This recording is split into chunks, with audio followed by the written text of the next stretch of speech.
Guys, it's been a while since we've done a Panther platform video, so we've got one coming at you.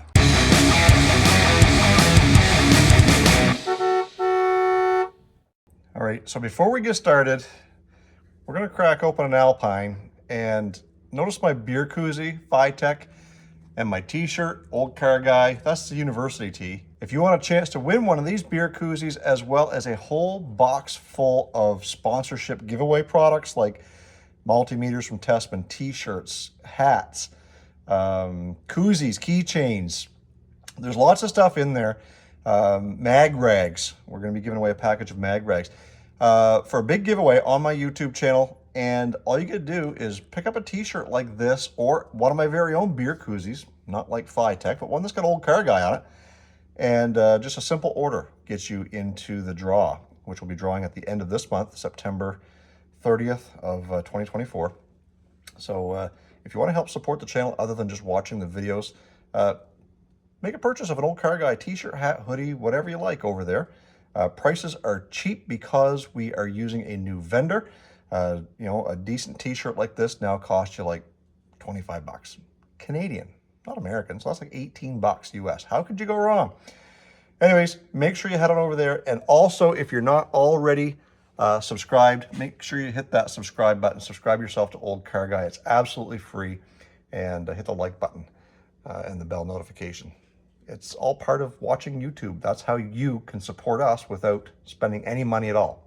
But I do encourage you to check out my new swag shop. First link in the description box below. Let's get back at this door.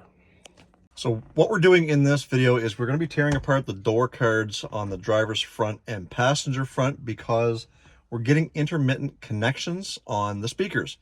I did do a video a while back, I'll leave that linked up here somewhere, where we installed new speakers in this car and we used aftermarket clips that clip into the factory connections. And I remembered when I did those, they were very difficult to snap together. I'm thinking that's where our problem is, but let's get these door cards tore apart and figure out if that's what it is for sure. So behind these doors, if you don't know, these are 6x8 oval speakers. Although you wouldn't think that with this small little spot here, but yeah, 6x8s in behind there. You're going to grab a pick. We've got to get this little cover off in there. There's a T30 screw. There's 3 7mm. There's one here, 2 across the bottom, and then we got to get this electrical panel out. A trick to getting these out without breaking your tabs is there's a little hook back here on the back side that kind of hooks into this part of the door. There's a couple of clips, one here and one back here somewhere. So if you start up front, slide that up here and just give it a little bit of a twist one way or the other, and that should pop out. And then once you get back here, you may have to do the same thing to get this second one out, and then just kind of lift up and pull forward. There's that little clip right there, and that was the first thing to break. When they break and everything else is clipped in, this thing, every time you slam the door, this pops out. Ask me how I know. So when that's out, you got 4 plugins. Depending on your vehicle, you got 4 plugins for the locks, the windows, and the mirrors. Unplug those, and then we can get at another 7mm down in here, and then we're able to lift the door panel off. So once you get these things unplugged, just tuck them down inside the door because those are going to stay attached to the door. And what a lot of people don't realize is the simplicity of this door handle. You take that screw out. That screw is doing 2 things. One is it's holding this bezel in and holding it to the door. But quite honestly, it just sits in there otherwise. And this little piece right here with that little piece of nylon on it, it hooks into that little hook and just pulls that forward, letting go of your latch. Pretty basic, really. Don't forget your little triangle up here by the rear view mirror. That's going to just snap into place. So again, with your little plastic pry tool, just give it a little tug. And when it goes flying, you'll figure out where it went after you kind of drive the car out and run over it and crush it, because that's usually what happens. Don't ask me how I know. From here, the only other thing that is left plugged in is your trunk button and your power seats or fuel door button, depending on your vehicle. But this panel now should just kind of lift up, just like so, and fall out of your lap. This thing here, this little trunk release button, is something that I usually leave in there because it is such a pain in the butt to get unplugged, especially with one hand. So let me get that unplugged, and I'll be right back with you. And tech tip of the day, if you don't already know and you haven't scoured the forums or the Facebook groups and been yelled at because the question's been asked 100 times already, on the earlier models, usually I think it's 04 and older, maybe 05 and older, and you don't have the 5-digit code for your keyless entry, that thing right there. On the inside of the door, just below your speaker, is your driver's door module, and usually on this module, the 5-digit code is there somewhere. On mine, because mine's an 07, it's not there. But if you've got an OBD2 scanner, like an Autel or something like that, you can get into the computer and find out what that code is. You'll need that to set your own code, but the factory code will always be. Check your glove box, your owner's manual if you're just picking one of these up, because sometimes there's a little credit card size card in there with that digit on it. Flip through the manual, sometimes it's there as well. And some people say they've even seen the sticker on the hinge for your trunk lid. Yeah, I've never seen that in any of the cars that I've ever owned, but apparently some people say it's there. Now that we're sitting here, I closed that door for a reason, because the sun is like right in your retina. And you know, I don't think I've ever brought it up. I talk about it a little bit, but when you're filming YouTube, it takes you longer to do things because you got to stop and talk to the camera. But in a lot of cases, you're doing things with just like one hand. One's holding the camera like this, the other one, you're doing your thing. I'd like to see all you experts in the comments who tell me that I'm doing things wrong to tie one hand behind your back and go in and try and do the job that you're doing, or pick up a camera, make the damn video yourself. I get criticized for doing things so awkwardly and different sometimes that, I mean, you got to remember, we're holding cameras, we're trying to educate, we're trying to be entertaining. Screw you guys. Anyways, something tells me that these little stupid ass 5.5 millimeter screws that are holding the speaker to that bracket aren't coming off with it. Gosh darn it. 5.5 millimeter? Why couldn't they have just been the Phillips screws like we just used? Or the 7 millimeters like we've got the tool for. Now I got to go back and get it because I forgot they were these stupid 5.5s. Frig you, Ford.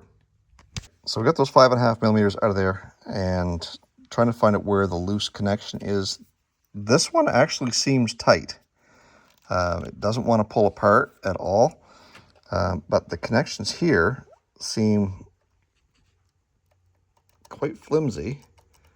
So we're going to turn the car on, run the radio, see if moving those makes a difference. If it does, or here, one or the other, we'll try and remedy that and hopefully make my wife super happy again because she's got good tunes. She was right behind me.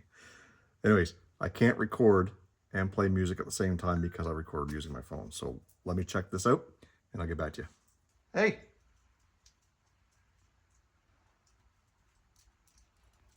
What are you doing? Huh? You checking out what's going on? Can you give me a hand? Can you go get those keys over there? No? Okay, so these are not the problem. Those are actually making a decent connection. It's this piece right here. Now this connector I bought separately when I bought the speakers so that they could plug in here and save me from cutting the factory harness on the vehicle. The problem is, because this is kind of exposed somewhat to the weather and condensation and all that stuff, so if you can see in there, it's a little bit crusty. And same thing with this end in here. Pretty much guaranteed it's going to be the same thing in that door over there. So I think the remedy to this is to go grab my points file those down, get some dielectric grease and connect that back together and see if it makes a difference. So I'm going to do that once I find my points file. I have no idea where it is. And then we'll plug her in, try it one more time. Be right back.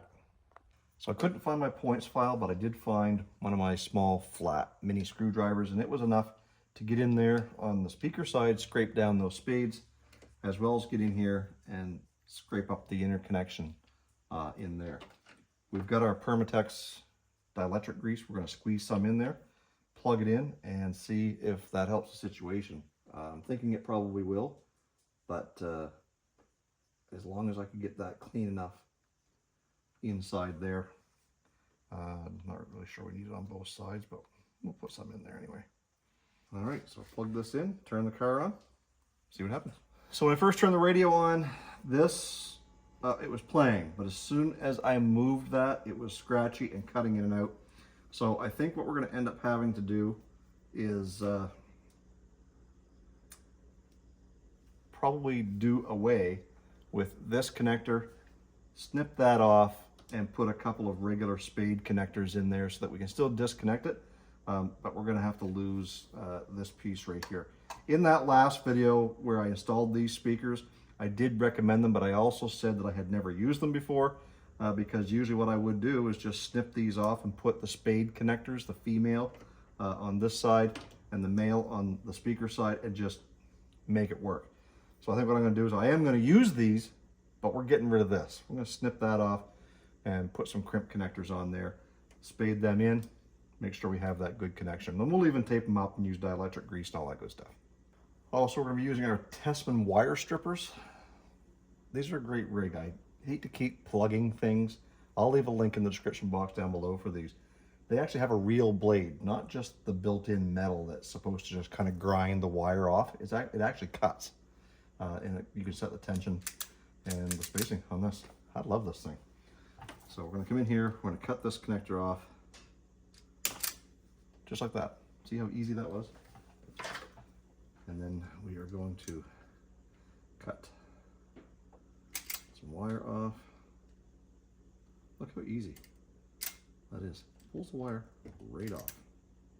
And we'll do the same thing with this connector, and knowing which side was which is what you're going to want to pay attention to. So when this plugged in, the orange wire was lined up with the positive wire, so we know that this is positive, and then the blue wire was lined up with the negative. So just pay attention when you're putting this back together that you get your polarity proper on your speaker. So in this case, orange is going to be the positive. Plug our speaker back in here and test the radio one more time. Make sure that this is good. Jiggling our wires here, make sure it doesn't cut out.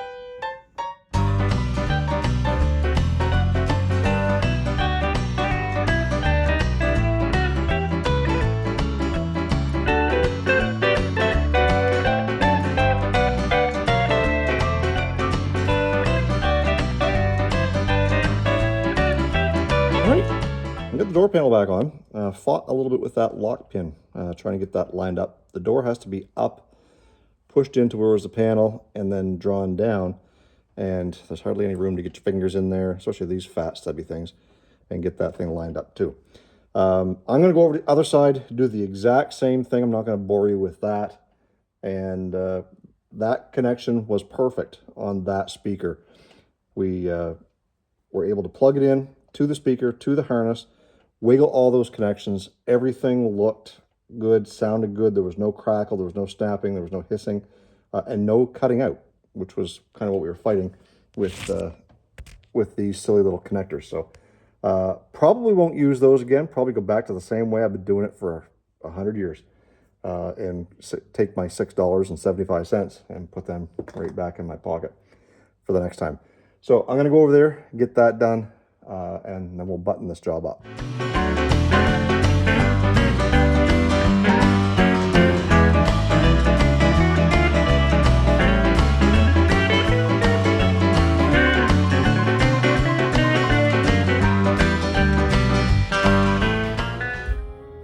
So we got some appropriate music on here, some Luke Combs, Fast Car. Let's see if these speakers are working the way they should be. Now I got a plan to get us out of here. Been working at the convenience store. So I remember we were driving in your car.